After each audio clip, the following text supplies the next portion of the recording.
Mesías, ¿cómo está? Muy buenos días. Gracias por acompañarnos el día de hoy, por estar aquí en Radio 1, en la ciudad de Tacna y en la ciudad de Moquegua, así como en Hilo, donde es nuestra cobertura, principalmente de Radio 1.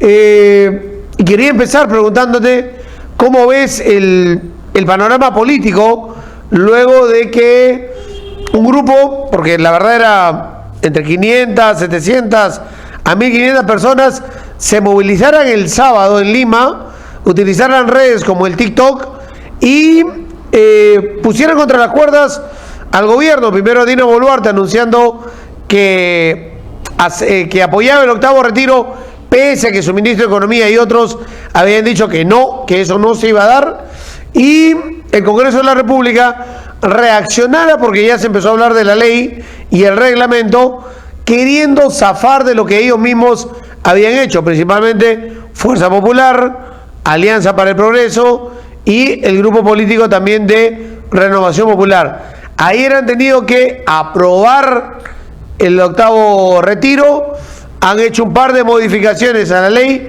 no la han derogado, pero lo han hecho en 4 o 5 días, desde que la gente empezó a organizarse y a movilizarse.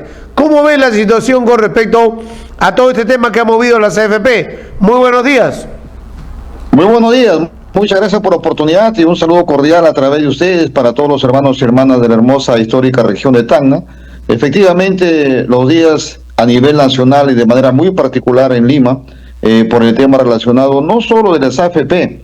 Yo pienso que el tema de las AFP ha sido ya la gota que rebalsó el vaso de agua, porque ya hay mucha afrenta, hay mucha, serios cuestionamientos de la actitud política del gobierno y del Congreso. Por lo tanto, lo que ha ocurrido con el sistema de pensiones, que el Congreso ayer se ha visto obligado a retroceder, y fundamentalmente ver la incoherencia precisamente de los autores que impulsaron esta iniciativa legislativa. Hemos visto sendos comunicados, lavándose las manos, diciendo que no, deslindando, pero sin embargo hay que reconocer que la juventud organizada los ha hecho retroceder, a tal punto, como bien lo has expresado, ayer han aprobado el octavo retiro, también han visto que sacar a los independientes de ese aporte obligatorio, y también que las personas de 40 años puedan también retirar el 95.5% de sus aportes. Por lo tanto, es una actitud bastante democrática y severa, fundamentalmente los jóvenes que han tomado esta iniciativa a nivel nacional.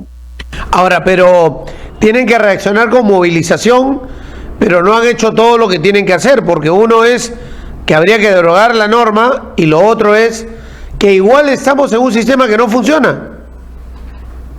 Bueno, efectivamente lo que tiene que hacerse ahora es Fíjate que si analizamos los puntos principales de esa iniciativa legislativa, en la práctica, en la profundidad, digamos, la esencia que ellos buscaban, lo han derogado.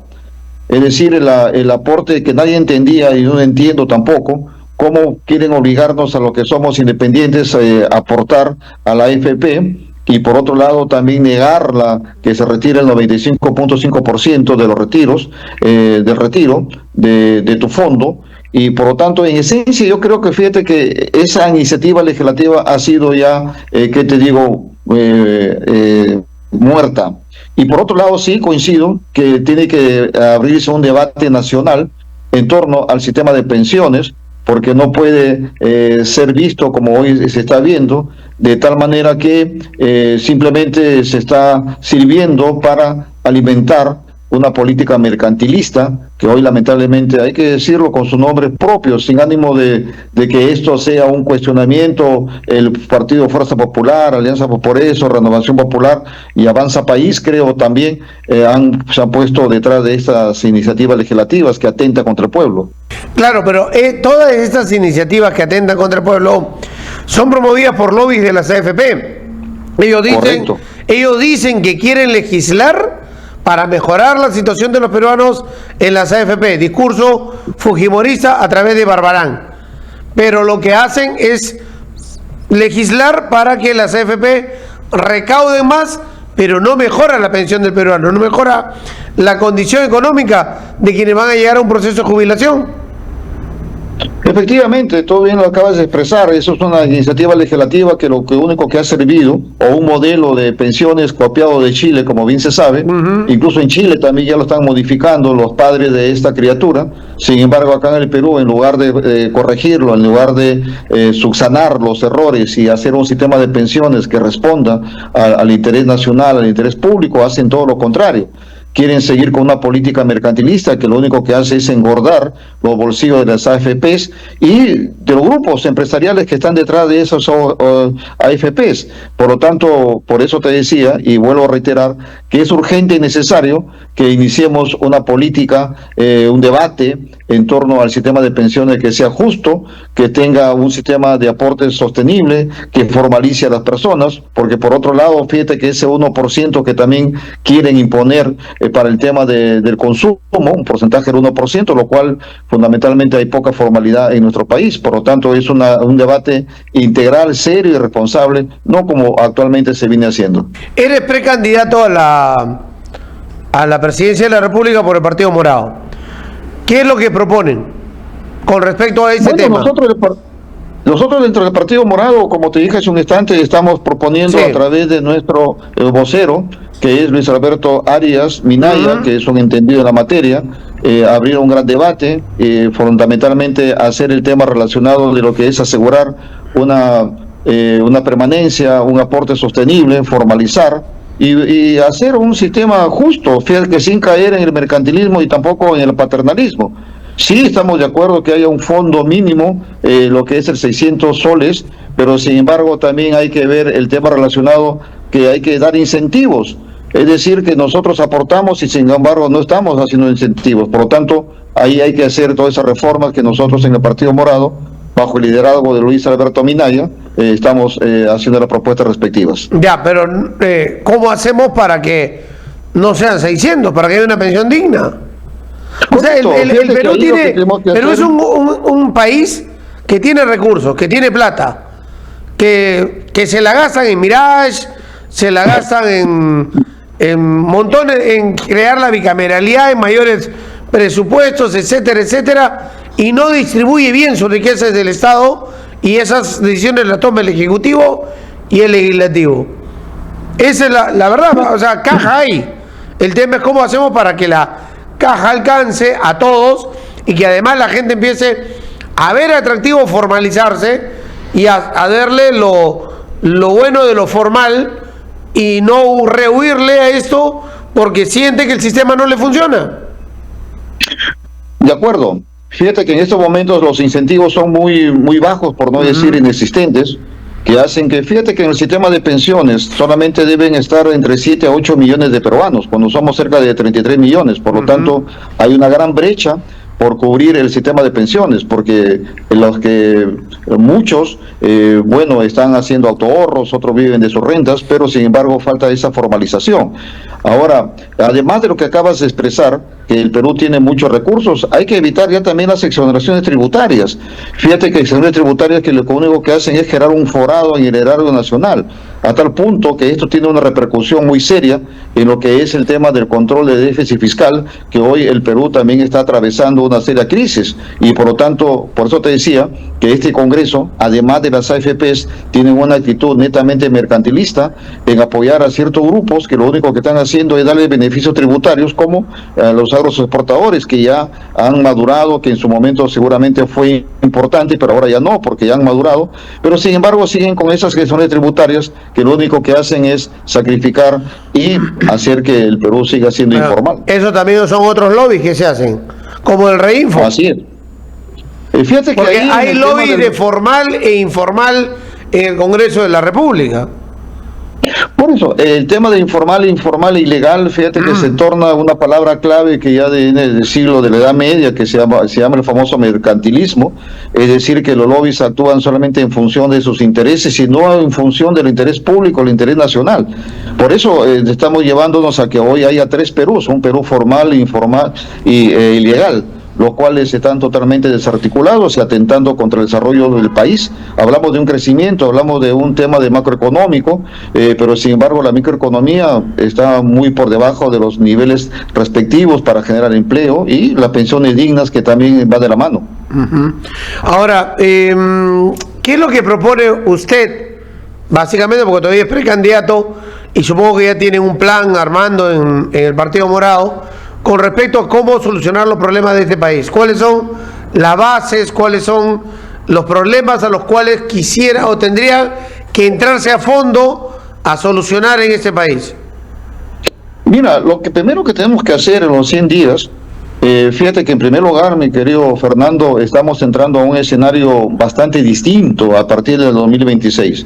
¿Por qué?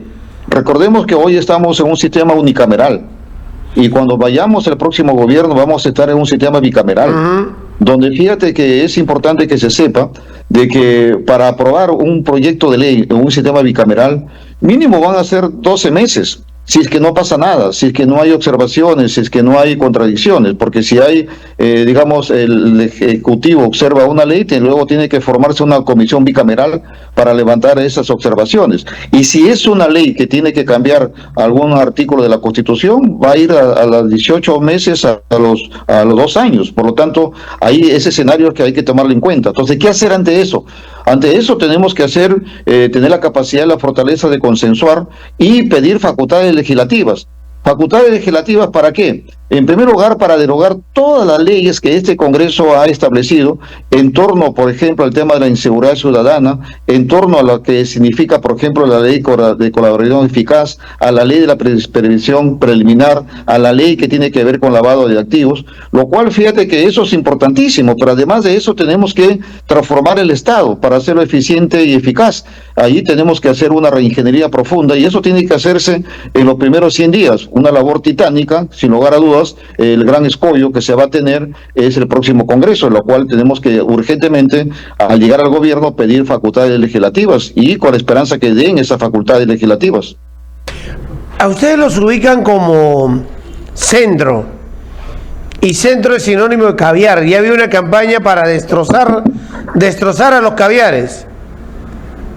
Bueno, fíjate que ahí hay un tema que, mejor fíjate que aquellos que dicen que son caviares o que tratan de caviar, nunca sustentan qué significa ser caviar. Porque si hablamos de caviar, recordaremos que ese es una huevera del centurión o del esturión. Hablemos mejor de huevera, ¿no es cierto? Entonces, pues si pues vamos a llamar. ¿O sea que son hueveras tema, los caviares? No, nosotros no somos hueveras, no somos hueveras ni caviares. Lo que te digo es que ese calificativo es absurdo, de que se da cuando simplemente no hay argumentos para el debate. Te dicen no solamente caviar, sino también te dicen comunista, te dicen zurdo, rojete.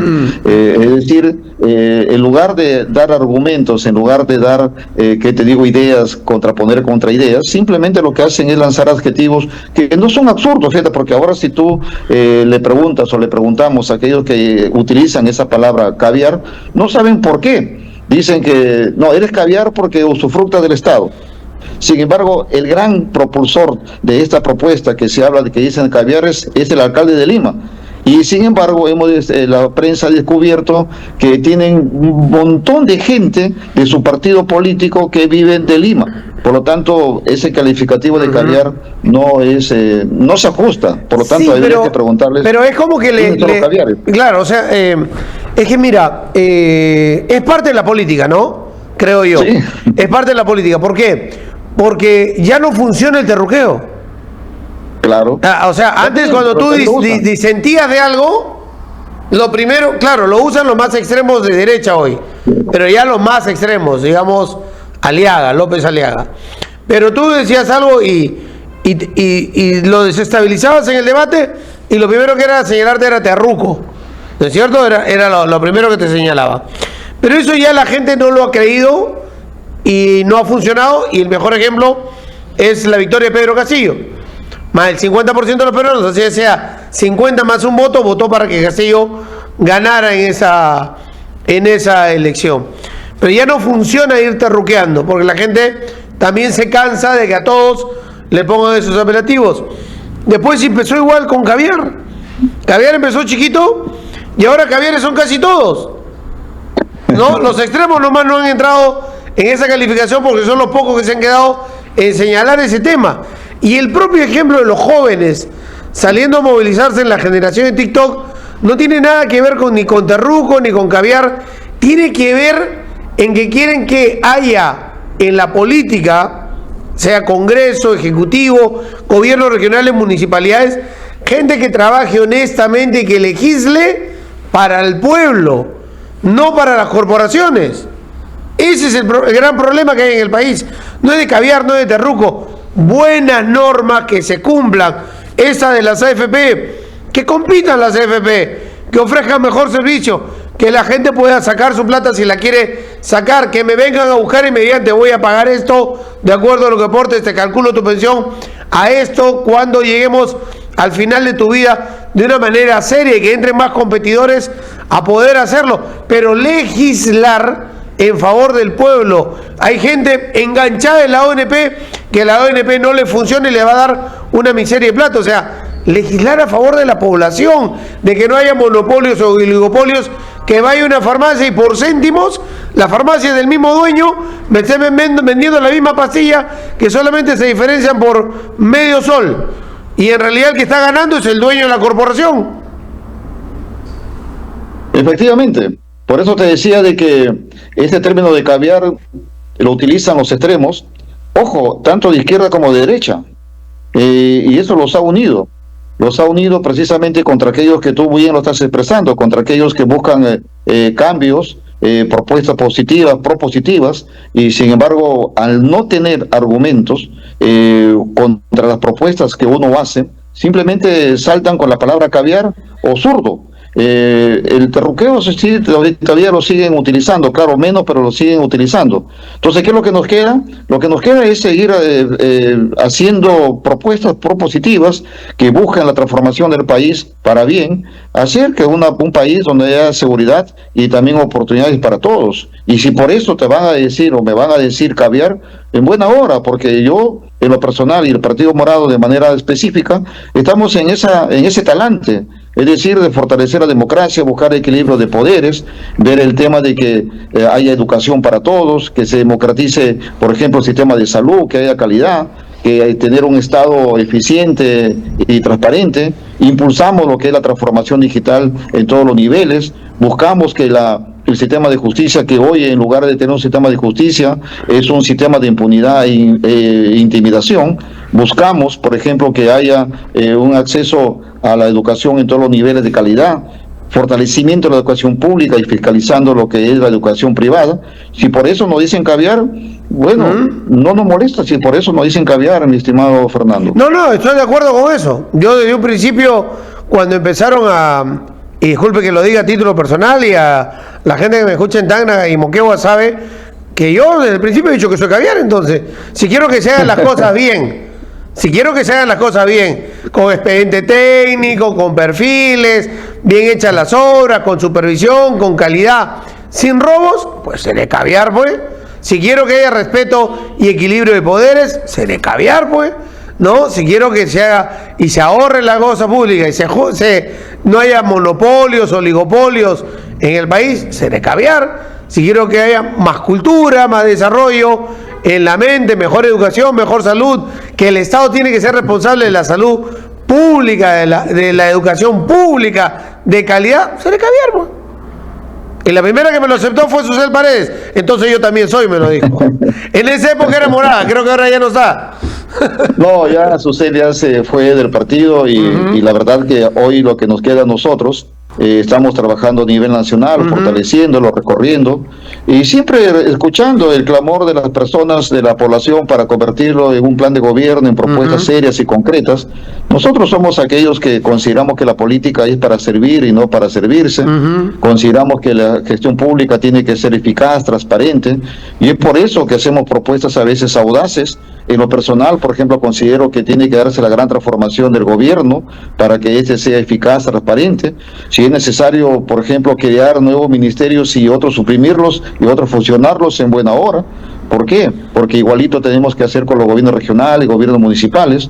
Si hay que cambiar la ley orgánica del Poder Ejecutivo, la LOPE, hay que cambiarlo y con urgencia, porque fíjate que en estos momentos el Estado en sí mismo, la diversa dependencia dentro de los propios ministerios están atomizados y desarticulados, y ya ni qué decirlo entre ministerios, y ni qué decirlo entre los ministerios y los gobiernos regionales y los gobiernos municipales. Por lo tanto, hay que hacer un ajuste serio en los 3 niveles de gobierno, y por otro lado, hay que hacer una gran reforma del sistema de justicia. Como te dije hace un momento, hoy, en lugar de tener un sistema de justicia, tenemos un sistema de impunidad y de intimidación, que es utilizado precisamente por los grupos de poder que hoy están en el Congreso de la República.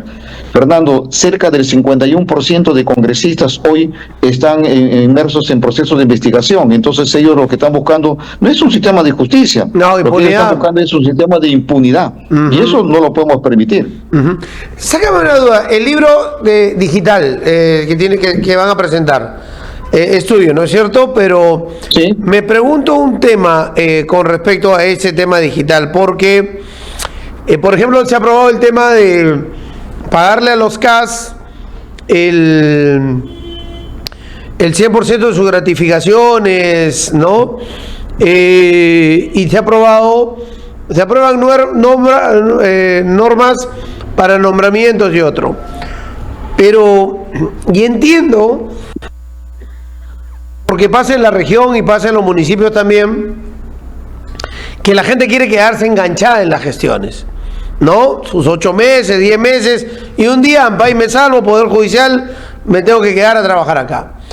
A mí me duele mucho porque hay gente muy joven que hace eso, y es como decirle, te vas a quedar en ese escritorio toda tu vida, hasta los 65 años que te jubiles, ¿no?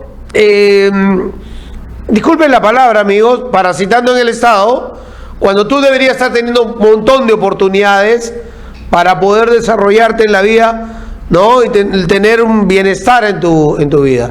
Y no que el Estado te dé todo el tiempo. Y va a venir un momento, no sé si el Perú estará adecuado a esto, pero que en lo digital la cosa se va a transformar y va a sobrar gente en la administración pública. Y porque ya los privados lo estamos haciendo.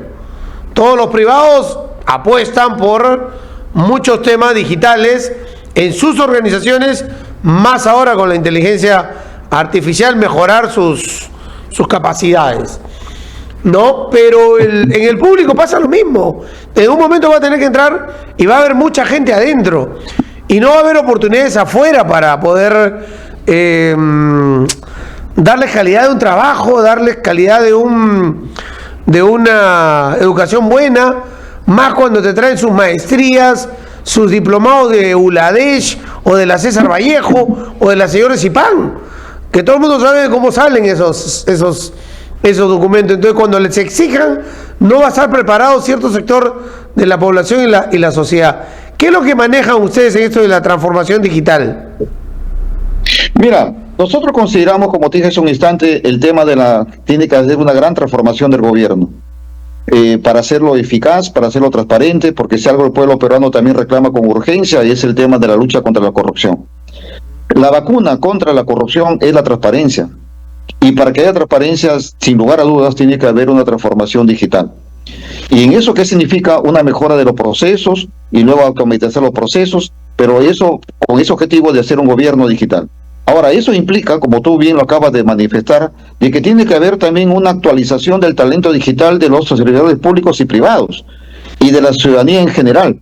Hoy el Perú, fíjate que está yendo a una velocidad, yo diría, muy interesante en lo que significa la digitalización, como lo acabas de manifestar en el sector privado, pero en el sector público también, donde incluso hay instituciones que nos están dando el ejemplo, por causa del caso de RENIE, el caso de la SUNAT, el caso del Banco de la Nación, donde la SUNAR misma, donde está la alerta digital, por lo tanto se sigue incrementando de manera inmediata, rápida.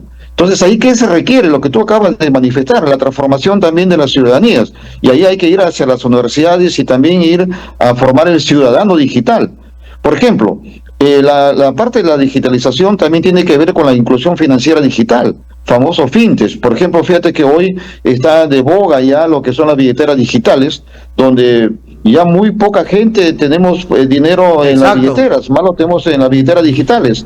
Y por otro lado, la banca digital, que muchas veces, por ejemplo, fíjate que en el Banco de la Nación existe el famoso Págalo.pe, donde tú, para sacar tu brevete, sacar una partida de nacimiento, lo puedes pagar a cualquier hora del día, de las 24 horas, y por lo tanto ya no necesariamente tienes que irte al Banco de la Nación. Eso significa que hay que formar ciudadanía digital, no solamente de los sectores públicos y privados, sino en general.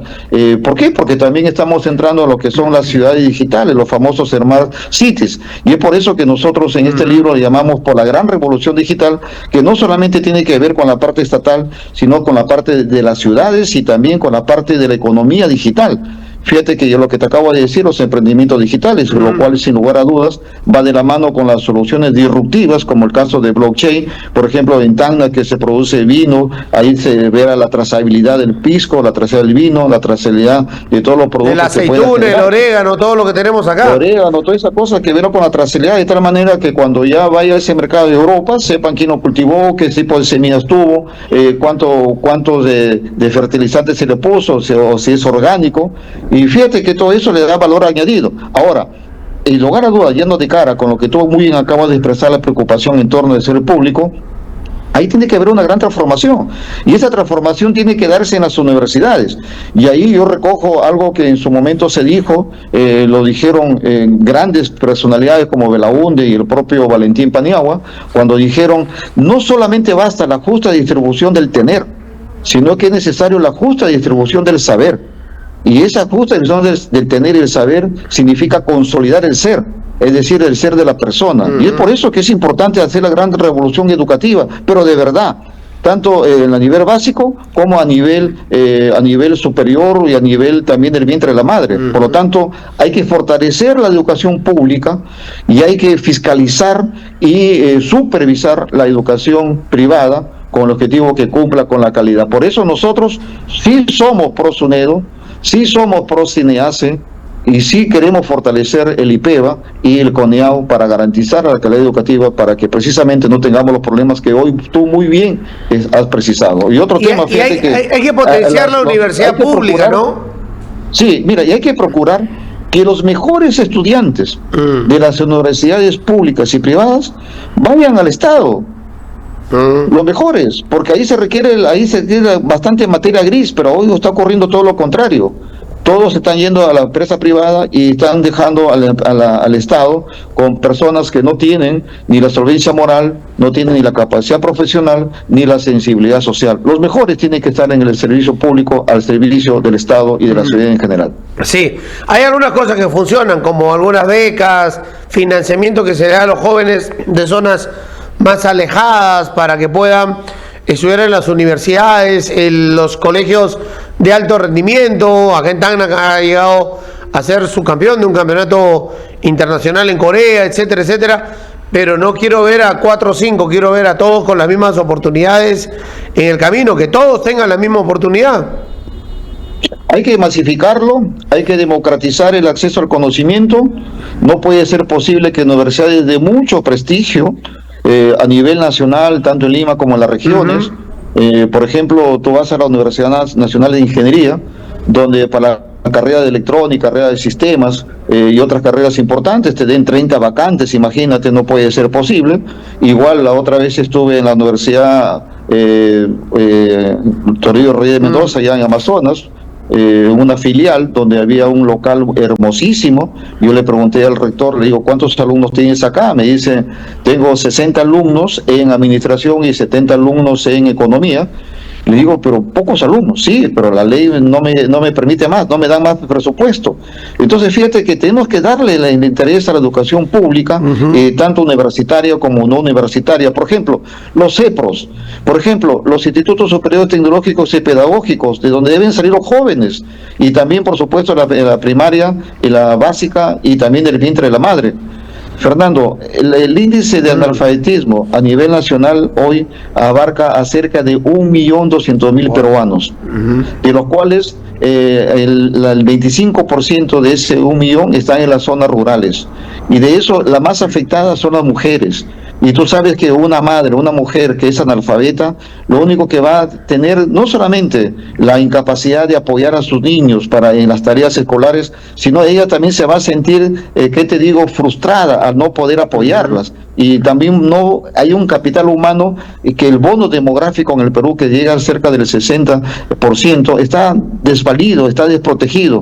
Por lo tanto, tenemos que apuntar ahí. Por eso el Partido Morado apunta por el desarrollo del talento humano también en ese sentido. ¿Será que nosotros, no lo digo por ti porque lo has estudiado, pero me pongo yo en el caso, por ejemplo, no nos damos cuenta de que los jóvenes tienen como principal herramienta el celular, y el celular no es un teléfono nada más, es una computadora en la mano, es tecnología, es trabajo, es muchas cosas en un solo aparato, y no nos damos cuenta de eso, y que ellos tienen un arma importantísima para la vida en ese desarrollo, y que debemos por lo menos apoyarlos a utilizarlos en buenas condiciones para que tengan mayores posibilidades en la vida. Yo me ponía a pensar, yo prefiero 1000 veces a un grupo de chicos ganando un certamen del Concitec, ¿no?, a un grupo de chicos ganando el campeonato mundial de Pokémon, ¿no? Pero en ese camino ellos se van transformando y tienen que ir encontrando oportunidades, y quizás su principal fortaleza hoy, antes de llegar a la universidad incluso, es lo digital, y no se lo estamos dando. Quizás entran a una universidad donde es diferente todo y encuentran todo a la antigua y no a lo que se necesita en la modernidad que ellos tienen que vivir, igual en los institutos, CNCAPES, a donde vayan. Mira, lo que acaba de decir nos da a varios puntos de reflexión. La primera reflexión que debe traernos es en el tema relacionado de que efectivamente hoy los smart teléfonos, los smartphones, fíjate que estos ya no son teléfonos cualquiera, sino son una computadora. Muy bien, lo has precisado. Y lo cual es, ahí también tenemos que tener mucho cuidado. Fíjate, vamos a ir por la primera parte. En primer lugar, al ser un teléfono, una computadora, también somos, ¿qué te digo?, bastante frágiles ante los ataques de la ciberseguridad. En estos momentos, el Perú, estamos muy debilitados en el tema de la ciberseguridad. Y es ahí que nosotros también nos hablamos solamente de la seguridad tradicional, entre comillas, pero sin embargo, la extorsión empieza por un teléfono. Pero además de que empieza por un teléfono o de una llamada, también se tiene el tema de los famosos hackers. Por otro lado, también se tiene el tema de los ciberdelitos, a través del phishing, por ejemplo, que a mucha gente lo están estafando, y por otro lado también el tema relacionado con llamadas maliciosas. Y por lo tanto, ahí hay que tener en cuenta la ciberseguridad, que tiene que convertirse en una política de Estado, en una política pública, precisamente para proteger no solamente a las personas, sino también a lo que significa la parte estatal, al gobierno, porque estamos en una guerra digital. Ahora ya no necesariamente en Ucrania y Rusia, que en estos momentos se están peleando, hay hackers internacionales que están apoyando a Ucrania precisamente contra Rusia. Le hackean su cámara de videovigilancia, entran a su base de datos, le sacan información. Y tú recordarás que recientemente en el Perú se ha denunciado el tema de los famosos Diring Leaks, en la que se ha puesto en cuestionamiento todo lo que era policía. Eso por un lado. Y por otro lado, fíjate que lo que también debemos reflexionar es de que hay que poder, con esa transformación digital que te dije hace un instante, cuando se le pone el poder en las manos del ciudadano, de tal manera que, por ejemplo, si hacemos un gobierno transparente, un open government, un gobierno abierto, ¿qué es lo que vamos a tener? Vamos a tener que el ciudadano, desde su celular, va a saber cuánto gana un gobernador, cuánto gasta un consejero, cuánto gana un ministro, cuánto gana un congresista, esta obra, cuánto ha sido ejecutado esta obra. Por ejemplo, hoy estamos viendo cómo la digitalización nos da la compra de los famosos patrulleros, que hay regiones que han pagado un montón de dinero, y eso precisamente porque ya los ciudadanos tenemos el poder en las manos. Ahora, hay que saber administrar ese poder, hacerlo de manera positiva, y por supuesto, por lo que tú muy bien has expresado, hay que fomentar lo que es la innovación, el desarrollo en las universidades y en los jóvenes, porque fíjate que ahí es un arma poderosísima en el buen sentido, o una herramienta poderosa, mejor dicho, para poder generar aplicativos, por ejemplo, la realidad virtual, la realidad aumentada, a la agricultura, para hacer una agricultura de precisión, turismo digital, es decir, lo que tú muy bien acabas de expresar, en lugar de solamente jugar, porque también los jóvenes tienen derecho a entretenerse, pero también tienen la obligación de forjarse un futuro a través del desarrollo de la tecnología. No, o sea, yo no estoy en contra del entretenimiento, porque los veo también en el Kick, ¿no? O en el Twitch, y entro a esas plataformas y son puros juegos básicamente, pero yo entiendo que esa parte es la del inicio, el atractivo a lo digital, ¿no? Y a partir de ahí no les estamos ofreciendo herramientas para otras cosas y se queden ahí solamente en juegos de grupo, sino que se den cuenta que a través de la tecnología, a través de lo digital, van a encontrar oportunidades en la vida. A esta altura no le voy a decir, ¿quieres ser abogado? ¿Ah? ¿Quieres ser ingeniero? ¿Quieres ser esto? ¿Quieres ser profesor? ¿Quieres ser lo otro? ¿O quieres desempeñarte en el mundo digital de los códigos, de las tecnologías, de la necesidad que tiene el planeta? Eso es, creo, el paso que se tiene que dar para entender a los jóvenes y para hacerles atractivo que cuando están en los 16, 17 vayan proyectándose en el futuro hacia las nuevas carreras que hay. Y creo que los mayores no nos damos cuenta de eso. Mira, permíteme comentarte una anécdota. Cuando yo era congresista de la República, se me acercaron un grupo de jóvenes que habían ellos mismos construido lo que es una realidad virtual, con ese famoso visor, en la que en ese visor ellos habían hecho, por ejemplo, para ver Machu Picchu de adentro. Luego también habían hecho el esqueleto de un dinosaurio, en la que tú con esa realidad virtual podías estar debajo del dinosaurio, del esqueleto del dinosaurio, recorriéndole, ¿qué te digo coloquialmente? Hueso por hueso. Y sin embargo, era espectacular. Yo les pregunto, y disculpa la palabra, ingenuamente, les dije, oye, ¿en qué universidad has estudiado? No, me dijeron, yo no he estudiado en ninguna universidad. Entonces, ¿en qué instituto tecnológico has estudiado? Tampoco. Entonces, ¿dónde has estudiado? No, soy autodidacta, yo mismo he aprendido en las redes, he aprendido esto y yo mismo soy. No necesito ir. Entonces, eso también nos da otro reto, otra reflexión, de que la educación peruana muchas veces se ha quedado estancada precisamente en temas tradicionales y no se está aplicando el uso de la tecnología. Fíjate que las universidades deben tener la obligación de tener sus incubadoras de empresas, deben tener sus aceleradoras de empresas, deben tener lo que son hacer hackatones de vez en cuando, o regularmente, perdón, para poder de ahí sacar diversos aplicativos. Ahora el Python que ellos utilizan muy bien para hacer lo que es diversos aplicativos, fíjate que el Python lo utilizan con mucha facilidad. Los jóvenes, muchas veces sin ir a las universidades o a entrenarse. En otras palabras, los jóvenes están viviendo un mundo digital distinto a los nosotros y lamentablemente los que están hoy en el gobierno, en el Congreso, en el Ejecutivo, el que legisla, no están en otra cosa. El que legisla no está enchufado a ellos. Sí.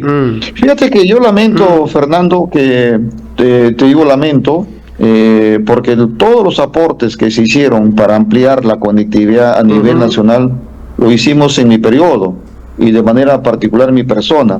Por ejemplo, en el 2012 impulsé la ley de banda ancha para que con esa ley de banda ancha llegue el internet a todos los rincones del Perú a través de la fibra óptica. Y ya se instaló la red dorsal, llega a 180 capitales de provincia, la fibra óptica. La restante, que son 16, llega a través de satélite. Luego también impulsé lo que es la competencia de telefonía móvil para establecer el operador móvil de infraestructura rural, que ahora ha expandido la telecomunicación en las zonas rurales, la telesalud. Fíjate que de ahí en adelante muy poco se ha hecho. tanto en el Ejecutivo como en el Legislativo. Ahora yo he tenido la oportunidad, después de impulsar la política de Estado número 35, que tiene que ver con el sistema de información y comunicación. Luego, hoy, como director del mismo del Consejo Directivo de ese plan, he logrado que se forme el comité técnico para ver la conectividad digital y la tecnología de información y comunicación. Pero no veo otras personas, son muy aislados, y el Congreso se ha aprobado, sí, pero por iniciativa de la Secretaría de Gobierno Digital, la Ley de Inteligencia Artificial. Como tú bien lo dices, lamentablemente poco se está haciendo. El congresista está aprobando una ley de inteligencia. Fíjate que lo aprobaron, la ley de inteligencia artificial se aprobó el año pasado, pero eso fue una iniciativa de la Secretaría de Gobierno Digital, o sea que no fue de ningún congresista.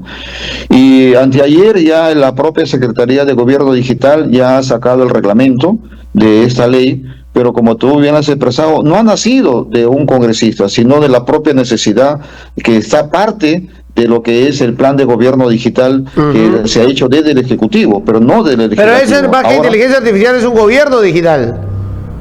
No, también... Como inteligencia... ¿Qué saben de inteligencia artificial los congresistas? No, por eso te decía de que eso se ha aprobado a iniciativa del Ejecutivo. Ya, peor. Más que del Ejecutivo, de la Secretaría del Gobierno Digital. Porque ahí también hay un tema que nosotros debemos decirlo. Por ejemplo, falta liderazgo en estos temas, tanto de la Presidenta de la República, que ella debe liderar la transformación digital del Perú, como ha ocurrido en otros países. Fíjate que en otros países se lidera la transformación digital con una aplicación directa en el tema, por ejemplo, de salud, telesalud, telemedicina, que hoy eso va a suple a lo que es el tema relacionado de la baja especialización de médicos que hay a nivel nacional, en las zonas rurales fundamentalmente. Entonces, en las zonas rurales, al no haber médicos especializados por la cantidad de déficit que existe en el Perú, esto se suple con la telemedicina, las historias clínicas electrónicas, que ya no puede ser posible que lo tengas en papel cuando tengas que tener en computadora, y eso te exige pues que tengas toda una inteligencia también, una transformación a través del médico, del personal asistencial y del personal administrativo. La clínica de telemedicina. La clínica se telemedicina, el Estado no. Los hospitales públicos no. Sí, en los hospitales públicos también lo hay, pero falta mayor agresividad. Acá no puedes conseguir una cita. Por ejemplo, ¿perdón? Acá no puedes conseguir una cita. Ah, claro, fíjate que nosotros en Jaén, el hospital de Jaén, que fue un hospital que pusimos en funcionamiento, ahí incluso desarrollamos nuestra propia plataforma, que la llamamos Pacamuro Soft, en honor a los antiguos residentes, habitantes de esta provincia de Jaén, los Pacamuros, se puso Pacamuro Soft, donde se desarrolló una plataforma, incluso que se ha puesto de manera gratuita para cualquier otro hospital lo pueda establecer. Y entiendo que el hospital de Tacna, el director de Tacna está coordinando con la directora de Jaén para que puedan también extrapolar ese aplicativo. Y por lo tanto, sí hay experiencia, mi querido Fernando, pero como te dije hace un instante, hay un problema grande. El Perú está atomizado y desarticulado. Falta un gran catalizador que una todos estos esfuerzos que se están haciendo de manera muy aislada. Bueno, ahora que pasó eso del Congreso y vamos a ver la marcha el fin de semana, ¿se concentran en tumbarse a la fiscal de la Nación mañana? Es otro tema, fíjate que cuando a mí me dicen de manera, digamos, escucho y dicen de manera muy parcializada, cuando dicen hay una disputa por la fiscalía. Hoy no hay una disputa por la fiscalía. La fiscal de la Nación está bien elegida, está bien designada. La designó la Junta de Fiscales Supremos. Lo que existe es un deseo de copar la Fiscalía de la Nación. Y eso lo están haciendo a través de la Junta Nacional de Justicia. Y eso tiene que ver con la impunidad que hablábamos hace un rato. Correcto, tiene que ver con la impunidad, donde, como te dije, lamentablemente viene de cara desde el propio Congreso de la República, donde a la señora fiscal de la Nación y el Ministerio Público la tienen casi todas las semanas presentándole una acusación constitucional, y lo curioso es que la aprueban rapidita ahí en esa subcomisión de acusaciones constitucionales, cuando a los mochasueldos, cuando a los, aquellos que le roban el salario a sus trabajadores en el Congreso, no les pasa nada. Por lo tanto, es importante que nosotros tengamos en cuenta de que decirle al pueblo peruano que no existe una disputa por el Ministerio Público, lo que existe es una pretendida copamiento del Ministerio Público por los que buscan impunidad. 7 de la noche el día de mañana aquí en Tacna, Mesías. Una pregunta final, Colegio de Ingenieros, porque me están preguntando varios por el WhatsApp. Sí. ¿Belaúnde hoy sería morado? Fíjate que Belaúnde, creo que Belaúnde le pertenece a toditos los peruanos. Belaúnde ya va más allá de Acción Popular. Si tú analizas a Belaúnde, su ideología primigenia cuando se fundó allá por la década del 50, del año 1956, fíjate que su pensamiento sigue vigente. Por ejemplo, él hablaba de la educación al encuentro del educando, y hoy vemos la necesidad de seguir consolidando la educación. Él hablaba de la ecuación hombre-tierra, y es necesario hoy que sigamos aumentando la frontera agrícola con lo que significa la parte de lo que es la agricultura familiar. Él hablaba de lo que es la ecuación hombre-agua, y hoy vemos que la crisis del agua es acentuada en todas las regiones del Perú, y él hablaba también del fomento de la ciencia y la tecnología, y eso el Partido Morado también lo habla y lo predica. Y él también hablaba de lo que es el tema de las grandes reservas de naturales, y hoy también eso lo que nosotros también impulsamos, y por supuesto una política, un pensamiento totalmente humanista, y es por eso que el Partido Morado defiende lo que son el derecho de todas las personas. Pero no creo que Belaúnde estuviera en los extremos. Claro, Belaúnde nunca ha estado en los extremos. Belaúnde siempre ha estado en la que es la defensa de la democracia. Belaúnde siempre ha estado al lado de la transparencia. Belaúnde, si hoy lo recordamos... Incluso podría ser en su momento una centroizquierda, porque centro derecha estaba el PPC, ¿no? Hacia ese sector. Yo recuerdo que también cercano a él en algún momento primigenio estuvo Ricardo Let, lo menciona en su libro La Ruptura, y habla de justamente cuando Belaúnde los enviaba en brigadas a la selva ya, ¿no? Y eso hoy sería imposible. Fíjate que lo que Belaúnde estableció fue la educación, la cooperación popular, donde participaba la inclusión de los pueblos, pero además de la cooperación popular, él estableció lo que es la cooperación popular universitaria, donde luego se convirtió en CECIGRA, luego ahora se ha convertido en los CERUMS. Fíjate, pero ahí no solamente era para ellos, sino que era para todos, sociólogos, ingenieros, economistas, ingenieros, estudiantes de ingeniería universitarios de esas carreras, se iban a los lugares más recónditos del Perú a hacer sus prácticas y con un sueldo. Entonces, porque nosotros también proponemos eso, es decir, hacer que los alumnos tengan esa conexión con la realidad.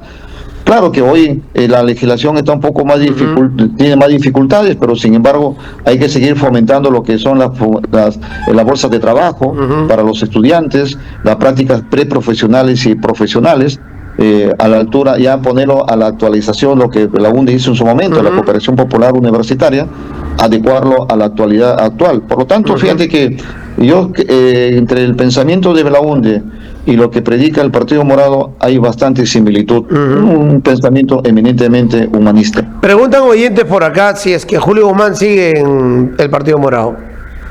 Julio Guzmán está en Estados Unidos, en estos momentos no está activando en el partido, está en sus temas profesionales. En lo personal, y la militancia lo reconoce por el gran esfuerzo que hizo por formar el partido, pero él en estos momentos no está, tiene cero contacto con el partido Julio Guzmán. ¿Y cómo escoge candidato a la presidencia de la República el Morado? Mira, nosotros siempre, el Partido Morado siempre lo ha hecho a través de un militante y un voto, pero resulta que las legislaturas han cambiado a tal punto de que en esas nuevas normas que hicieron han puesto como especie de una barrera, en el sentido de que te han puesto que para que tus elecciones primarias internas valgan, tienes que tener el 10% de tu padrón electoral.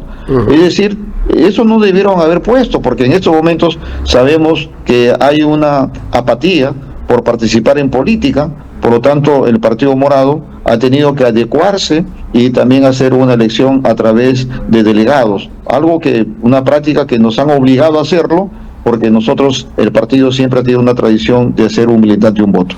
Perfecto. Gracias por acompañarnos. Lo esperamos mañana por Tacna. Gracias, Fernando. Como siempre, un gusto conversar contigo y gracias por darme la oportunidad de dirigirme a los hermanos y hermanas de Tacna y de todo el sur peruano en esta digna y prestigiosa emisora que tú diriges. Mesías Guevara, del Partido Morado, es precandidato a la presidencia de la República, nos acompañó el día de hoy. Muchas gracias.